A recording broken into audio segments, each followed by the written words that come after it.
2026 বিশ্বকাপের জন্য ব্রাজিলের 18 সদস্যের একটি স্কোয়াড ইতিমধ্যে ইএসপিএন ব্রাজিল ফাঁস করে দিয়েছে, যেখানে নেইমার জুনিয়র নেই। এই ধরনের একটা নিউজ আপনি ইতিমধ্যে সোশ্যাল মিডিয়া এবং বিভিন্ন ফুটবল রিলেটেড চ্যানেলে দেখে ফেলেছেন।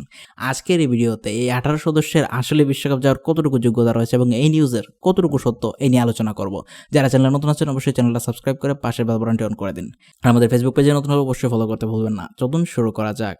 প্রথমে এই জিনিসটা বলে দিই, এই চ্যানেলে আমরা এই ধরনের সেন্সেশনাল নিউজ কভার করা থেকে বিরত থাকি এই জন্য যে কোনো স্পেসিফিক প্ল্যাটফর্মের পক্ষে আসলে কার্লো আনচেলত্তি কোন স্কোয়াড তৈরি করছেন, সিবিএফ এর ভিতরে কোন কোন প্লেয়ারকে গ্যারান্টিড পজিশন দেওয়া হয়েছে, এই সম্পর্কে কোনো ধরনের আপডেট আসলেই কোনো প্ল্যাটফর্মের পক্ষে বের করে আনা সম্ভব না।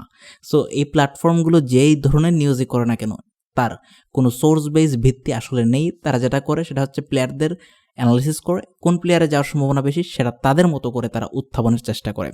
এখানে 18 সদস্যের যে স্কোয়াডটা ব্রাজিলের লিক হয়েছে সেটা লিক করেছে হচ্ছে ইএসপিএন ব্রাজিল। এই ইএসপিএন ব্রাজিলে কিছুদিন আগে এই খবরটাও লিক করেছিল যে নেইমার জুনিয়রকে মার্চের কলাপে কার্লো আনচেলত্তি রাখবেন না। মেয়ের দিকে তাকে আবার অ্যাসেসমেন্ট করা হবে এবং যদি তিনি ফিট থাকেন তাহলে হয়তো তাকে নেওয়া হতে পারে, আবার তাকে বাদ দেওয়া হতে পারে। তবে তার বাদ দেওয়ার সম্ভাবনা অনেক বেশি, তার প্রতি কার্লো আনচেলত্তি খুব বেশি আস্থাবান না। সেই ইএসপিএন ব্রাজিলই 18 সদস্যের ব্রাজিলের একটা স্কোয়াড তৈরি করেছে যাদের পজিশন নাকি গ্যারান্টিড, যাদেরকে কার্লো আনচেলত্তি নেবেনি। আর বাকি যে প্লেয়াররা আছে, বাকি যে 8টা পজিশন আছে 26 জনের মধ্যে, সেখানেই নেইমারকে জায়গা করতে হবে এবং অন্যান্য প্লেয়ারদের জায়গা করতে হবে। এক্ষেত্রে কয়েকটা পজিশনে যে প্লেয়ারদের সিলেক্ট করা হয়েছে আমার কাছে মনেই হয় না তারা বিশ্বকাপে আসলে জায়গা করতে পারে, আর কয়েকটা পজিশনে তারা আসলে রাইট পজিশনে রাইট প্লেয়ারকে সিলেক্ট করেছে। আজকে এই স্কোয়াডটা আগে দেখে নেওয়া যাক, তারপরে আমি আমার মতামত দিচ্ছি। ইএসপিএন ব্রাজিলের যে রিপোর্টটা করেছে সেখানে তারা এটা বলেছে যে 18 জন প্লেয়ার এই স্কোয়াডে কার্লো আনচেলত্তির আস্থা অর্জন করতে পেরেছেন এবং তাদেরকে 26 বিশ্বকাপে হয়তো সুযোগ দেওয়া হবে। সেক্ষেত্রে Rodrygo, Joao Pedro, Vinicius Junior, Luis Enrique, Raphinha, Estevao, Martinelli এবং কুনহা, এই অ্যাটাকারদের তিনি গ্যারান্টিড পজিশন দিয়েছেন। এইরকমটাই ধারণা করছে ইএসপিএন ব্রাজিল। তারপরে তারা মিডফিল্ড সম্পর্কে যে রিপোর্টটা দিয়েছে সেখানে Casemiro, Andre Santos, Bruno Guimaraes এবং পাকেতা, এই কয়েকজন প্লেয়ারের নামই তারা দিয়েছে। ডিফেন্সের ক্ষেত্রে তারা মার্কিনোস, মিলিটা এবং গ্যাব্রিয়াল, এই তিনজনকে গ্যারান্টিড পজিশন দিয়েছে। চতুর্থ পজিশন নিয়ে কিন্তু এখনও ব্রাজিল দলে যথেষ্ট ঘাটতি রয়ে গিয়েছে এবং এটা নিয়ে আমরা সেপারেট একটা ভিডিও বানিয়েছি, আপনি চাইলে সেই ভিডিওটা দেখতে পারেন। এরপর গোলকিপার হিসেবে একমাত্র এলিসনকে তারা গ্যারান্টিড পজিশন দিয়েছে এবং সাইড ব্যাক হিসেবে আলেক্সান্দ্রো এবং ডগলাস সান্তোসকে তারা এই পজিশনগুলো দিয়েছে। দেখুন, প্রথমে অ্যাটাক নিয়ে যদি আমি কথাবার্তা বলি সেক্ষেত্রে লুইস এনরিকের বিশ্বকাপ যাওয়ার সম্ভাবনা আমি অনেক কম দেখি। এর মূল কারণটা আমি ক্লিয়ারলি বলছি। দেখুন, ব্রাজিলের রাইট উইং পজিশনে এস্তেভাও, রাফিনার মতো দুইটি বেস্ট চয়েস রয়েছে, আর লেফট উইং পজিশনে ভিনিসিয়াস এবং মার্টিনেলির মতো চয়েস রয়েছে। তো এতজন উইঙ্গার নিয়ে যাওয়ার পরে আরেকজন উইঙ্গার কি আসলে কার্লো আনচেলত্তি নিয়ে যাবেন? তারপর এমন একজন প্লেয়ার যে রেগুলার ব্রাজিল জাতীয় দলে পারফর্মই করতে পারছে না, কয়েকটা ম্যাচে সে খুবই ভালো খেলেছে, এরপরে তাকে খুঁজেই পাওয়া যাচ্ছে না। সে খেলছে একটা কুখ্যাত জেনিতের মতো দলের হয়ে এবং সেখানে কিন্তু খুব বেশি ভালো কিছু সে করতে পারে নাই। রিসেন্ট ফর্মের দিকে যদি তাকান সেটা কিন্তু খুব বেশি ভালো না। আমি ব্রাজিলের উইঙ্গারকে নিয়ে যে ভিডিও বানিয়েছিলাম সেখানে নিয়ে বিস্তৃত আলোচনা করেছি যে লুইস এনরিকে কেন আসলে চান্স পাবেন না। তো এই ক্ষেত্রে আমার কাছে মনে হয়েছে ইএসপিএন ব্রাজিলের এই লিস্টটাতে যথেষ্ট ত্রুটি রয়েছে। নেক্সট, তারা নাম্বার 9 হিসেবে কুনহা এবং জোয়া পেদ্রো, এই দুজনকে রেখেছে। এই ক্ষেত্রে আমার কাছে মনে হয় মেতেসকোনা জাতীয় দলে রেগুলার যেহেতু পারফর্ম করছে তার পজিশনটা এই দৃষ্টিতে তারা ফিক্সড রেখেছে, কিন্তু আমার কাছে মনে হয় দুজনে একজনও এখন পর্যন্ত জাতীয় দলের জন্য ব্রাজিল জাতীয় দলের গ্যারান্টিড পজিশন নিতে পারেননি।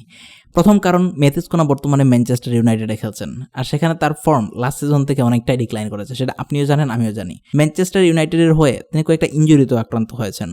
মেতেসকোনার বিশ্বকাপ খেলার ক্ষেত্রে জাতীয় দলে পারফর্ম আরও বেশি করতে হবে। এখনও কিন্তু সে গ্যারান্টিড পজিশন পেয়ে গেছে, এরকমটা বলা হাস্যকর।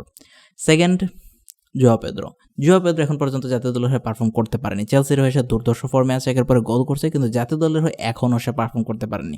শেষ পর্যন্ত যদি কার্লো আনচেলত্তিকে একজনকে চুজ করতে হয় সেক্ষেত্রে জোয়া পেদ্রোকে তিনি চুজ করবেন, এ নিয়ে কোনো সন্দেহ নেই, কিন্তু তিনি গ্যারান্টিড পজিশন এখনও পাননি। মিডফিল্ডের ক্ষেত্রে আমার কাছে মনে হয় ক্যাসিমিরো, আন্দ্রে সান্তোস, ব্রুনো গিমারেজের এই তিনজনকে সিলেক্ট করা একদম স্বাভাবিক একটা ব্যাপার ছিল। পাকেতার ক্ষেত্রে এখন আমার মনে হয় ডাউট রয়ে গিয়েছে। কার্লো আনচেলত্তি লুকাস পাকেতাকে সুযোগ দিয়েছেন, কিন্তু কার্লো আনচেলত্তি যেতগুলো ম্যাচে তাকে সুযোগ দিয়েছেন তিনি আসলে কি পারফর্ম করেছেন, এই প্রশ্নটা আসলে করা উচিত। লুকাস পাকেতার কাছ থেকে যে ধরনের পারফরমেন্স আশা করা হয় সেই পারফরমেন্স তিনি করতে পারেননি, এটাই হচ্ছে সহজ উত্তর। তিনি খেলছেন বর্তমানে ব্রাজিলিয়ান লিগে ফ্লামেঙ্গোর হয়ে এবং সেখানে তার পারফরমেন্স যে খুব আকাশচুম্বী এরকমটাও বলা যায় না।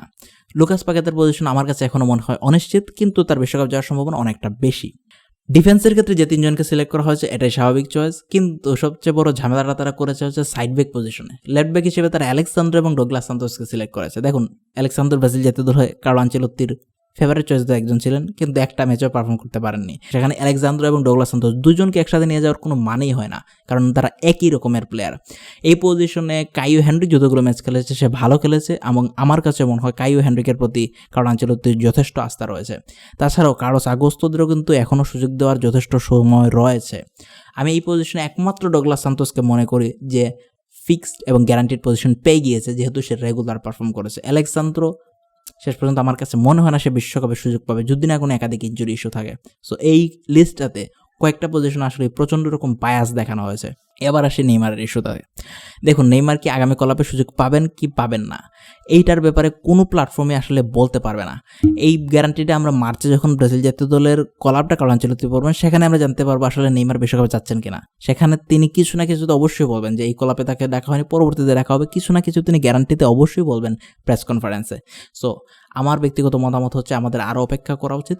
এখনও জাতীয় দলের লিস্টটা যথেষ্ট পূর্ণ হয়েছে বলে আমার কাছে মনে হয় না। 26 বিশ্বকাপ ব্রাজিল জাতীয় দলে কারা খেলতে পারেন এই নিয়ে আমার মতামত আমি আলাদা একটা ভিডিওতে বানিয়েছি, সেই ভিডিওটা দেখতে পারেন। তবে একটা জিনিস ক্লিয়ার, জাতীয় দলের হয়ে এখনও নেইমার জুনিয়রের পথটা বন্ধ হয়ে যায়নি, এখনও তার সুযোগ রয়েছে। আর আমি আবার বলছি, কার্লো আনচেলত্তি যদি নেইমারকে কলাপ না করেন, তিনি তার হিন্টসটা নেক্সট কলাপেই প্রেস কনফারেন্সে দিয়ে দিবেন। এই বেসিক জিনিসটা ক্লিয়ারলি আমাদের বোঝা উচিত। ব্রাজিল একাধিক ইনজুরির মধ্যে যাচ্ছে, ফ্রান্সের মতো দলের বিপক্ষে খেলার ক্ষেত্রে নেইমার একটা বড় চয়েস হতে পারে।